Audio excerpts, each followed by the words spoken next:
Good evening and welcome to Arizona Horizon. I'm Ted Simons. The Arizona Supreme Court will hear arguments Thursday on Prop 211, the campaign donor disclosure law passed by voters in 2022. The court will focus on what opponents claim are the law's violation of free speech and privacy protections. We heard those arguments last night on Arizona Horizon. Tonight, we hear the other side. And for that, we welcome former Arizona Attorney General Terry Goddard. Good to see you again. Good to see you, Ted. All right, it's nice to be here. Yeah, it's been a while since we had you on, but this is a biggie for you. And let's talk about the fact that the Supreme Court is taking on why do you think they decided to hear it?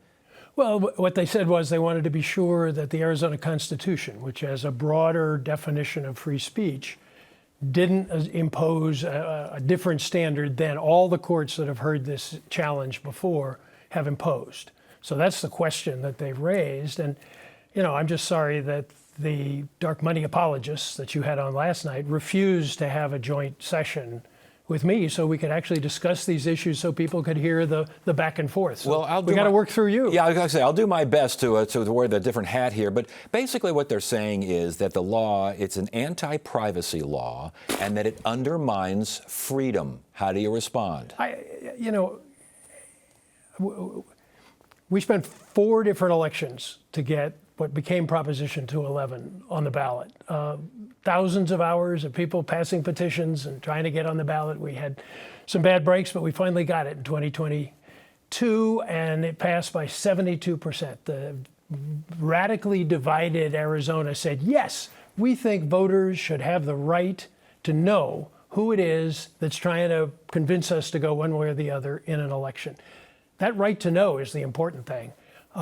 In Arizona, these opponents have alleged that people are having their privacy violated, that they're going to be doxxed, they're going to be harassed. They couldn't produce a single example in any of the trials that have been held on this issue of somebody being harassed because their contribution to a political candidate was disclosed. Well, certainly not the 2 anonymous people in this particular suit, but... Well, they had the opportunity for years to come up with an example, and they failed to do it. We heard the example last night of the Center for Arizona Policy. They've received so many threats, death threats, that they've had to hire private security. Is that because of their contributions? I don't think so. That's because of the very out front attitude they've had on very controversial issues.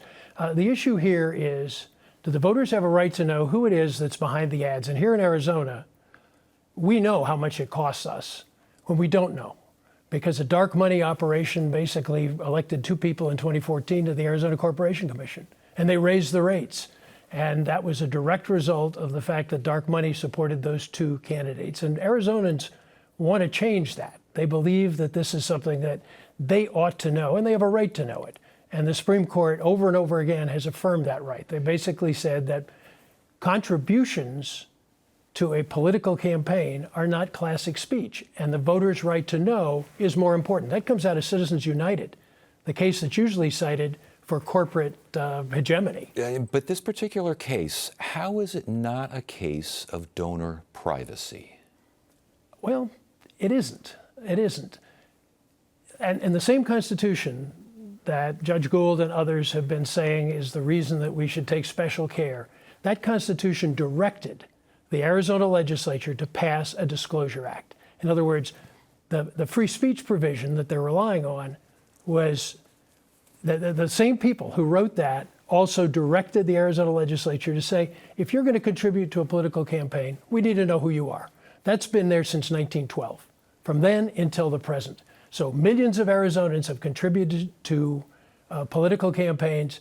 They've never been doxxed, they've never been harassed. I don't know a single example, and the opponents can't show me one that says X, Y, and Z, because of their contribution, has been harassed. But I think the most important thing is they're relying on the Arizona Constitution. I say good.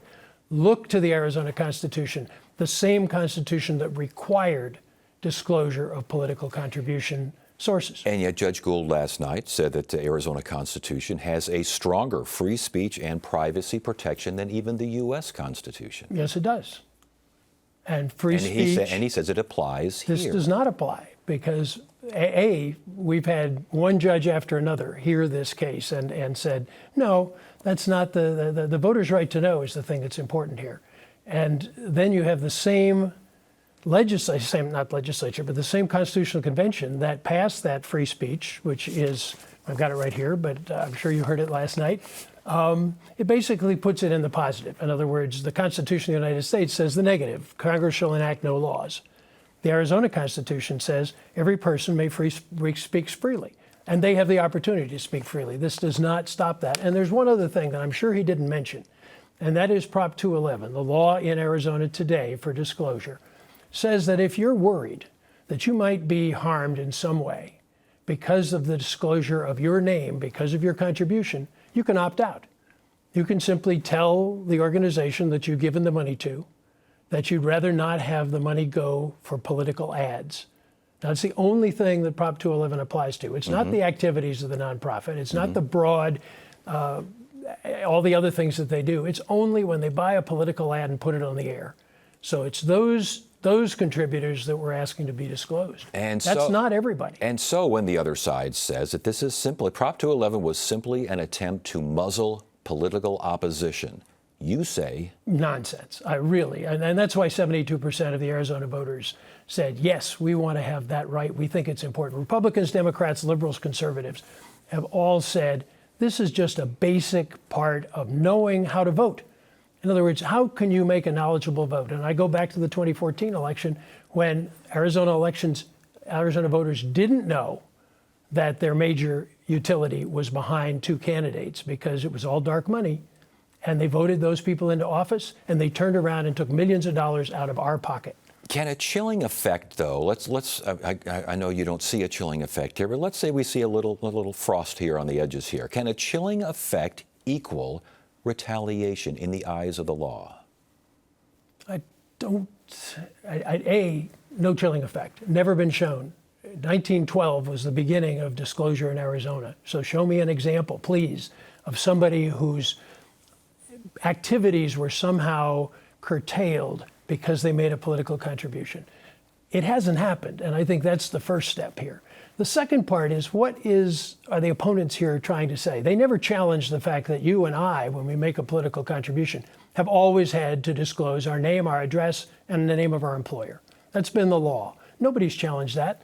The dark money people today aren't challenging it. What they're saying is a special group of people, the ones who want to give hundreds of thousands, if not millions of dollars to influence an election, should remain secret.